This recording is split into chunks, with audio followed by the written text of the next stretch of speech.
You ask Tiger to solve. This deals with linear equations with one unknown.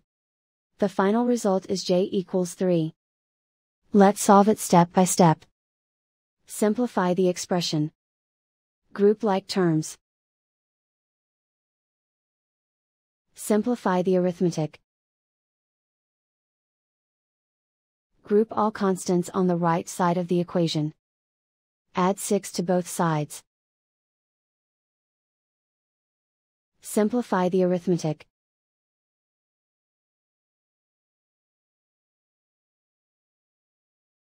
Isolate the j. Divide both sides by -8. Cancel out the negatives.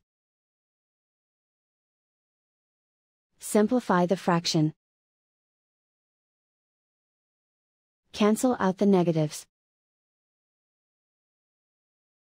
Find the greatest common factor of the numerator and denominator.